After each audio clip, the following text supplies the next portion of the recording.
Hey guys, Brian here from Whelan Cameras, and today we are extremely lucky. We have Tom Story from Canon UK, who's a pro video expert, and he's going to talk to us a little bit about a couple of Canon's options.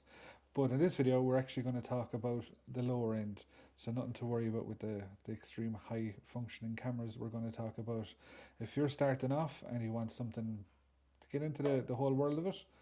Let's hopefully answer a couple of questions as to which camera you can choose. So Tom, you're getting into the world of Canon, into the world of videography, hybrid shooting. You want to do some photos, you want to do some videos. The R50 was always a really excellent option at a budget price that did both really well. Now there's another one. There's an R50V. So what are the key things we need to consider when we're trying to decide which one to purchase? So it all comes down to what's your priority. Is your priority to shoot mainly video or to shoot mainly stills? Because that kind of dictates, do you want the R50V, so V for video, or the regular R50, which is more stills orientated. You'll see on the top of the R50V that the dials are basically all orientated around video, so it is a video shooting camera. You get access to better frame rates and codecs, but still in a very compact sort of body. The regular R50Ys is more about being a compact stills camera, but it can still shoot, you know, the odd great 4K video clip and so on. Okay, so like, is it the same technology, just the video stuff brought to the front, or is there a couple of things in there that we're getting extra that we don't have in the regular 50? Yeah. So you're getting the menu is slightly different in terms of layout, so it's just more orientated around the video shooter in the R50V. You even have different types of picture profiles in there, which are actually made to match some of our higher end cameras and even our cinema cameras. So you can get different color profiles. You've got the option of C-Log, so it means you can actually grade the footage if you want to go down that route and stylize it a little bit. So definitely more a video heavy product. Okay, so you're say you're a school and you want a camera that is going to do that bit of everything. You'll do the games and it'll do the concert and stuff like that at the end of the year. The 50 is still probably the better one for entry level, I presume, because it's just that little bit easier. And maybe this is the one that if you have a little bit more smarts and a little bit more knowledge of video, maybe the V is probably the one to go for. Or is it just... Not necessarily. Just preference is better. I think it's just preference. It's literally just comes down to is video what you're primarily looking to shoot. Those vloggers, those people shooting little food videos or anything that they just want great video footage, but in a nice compact sort of body. Excellent. Yeah, so there's some extra cool features, because you may know from some of the videos that we shot in the past. I'm a videographer or a photographer myself, trying to learn a lot about video. So I'm kind of in this position where I'm learning the little features that we need to know.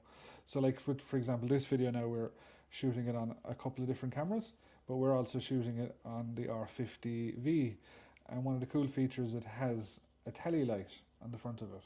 Yes. Which is really useful because we've other cameras that don't, and we're not sure if they're recording. We're hoping they are. But it's very clear to see on the R50V it's recording, the red light is on. Exactly, particularly for those people that film themselves a lot. So if you're like a solo content creator, you're shooting YouTube videos, just being able to see that tally light on the front sounds such a simple thing, but it's peace of mind. Yeah, exactly. You don't have your best shot. Exactly. If the battery's going, it starts flashing or whatever. It's just a visual cue. You can just check the camera's still recording, and you know that you're all good. So it's a really small but mighty feature. Excellent. Yeah, and you've got extra little cool things inside, like you've microphone input, obviously, you've headphone output to monitor your sounds, you got your HDMI if you want to use a monitor.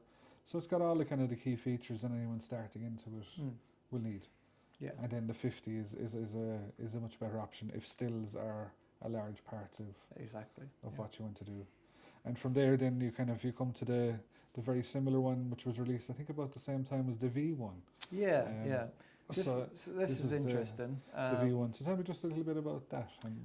So this is almost like the alternative. So if you like the idea of a compact camera, but you don't want to be thinking about lenses, obviously it's great to have that option, but for some people they just want an all-in-one solution, no lens changes, really nice bright lens, good size, I think 1.4 inch type sensor, and even with active cooling, so it actually has a fan inside it to keep the camera nice and cool.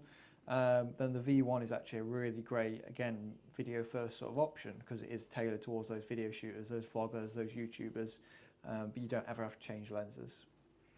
And it's also a very nice travel camera for photographers. It is, yeah. So I think between the two, this will probably give a bit better stills because it's just how it's kind of laid out with the very similar kind of mode dials on top like that. Now there's no flash built in for anyone who's looking for a G7X equivalent, but you can get a flash to go on top should they want to as well. So, yeah, technically, yeah. So it does a bit of both, but the video is where this shines. Exactly, Hence but equally, if you want to take some great stills on the side, it will obviously really excel there, and you'll get some fantastic results. R50V, on the other hand, is more about you want to be able to grow with the camera. Obviously, the option to unlock the RF mount and change different lenses really means this camera can scale with you as your channel or whatever it might be grows. Yes. So that would be the kind of a way to kind of look at it, that if you're investing in the R50V, it's not going to be something that then is going to be relegated down once your skill level improves. You can always add, one of the new cool VCM lenses to it. It can be your B-roll camera. Exactly. when you grow enough to have the C50, maybe this can balance out nicely because you've the two different sensors. Yeah. I mean, in terms of spec and the size of it, I know quite a few like higher end filmmakers that own some of the Cinema EOS cameras we have in our lineup, which is the higher end video series, and they've actually looked at this as a B cam because it's under £1,000. It's the only camera on the market that shoots 4K 10-bit under that price point. So it's a very powerful camera in a very compact format. Excellent. So thanks so much, Tom. So there you have it. You're getting into your video. You want to do a bit of hybrid shooting. You've 3 wonderful options to pick from, depending on priority.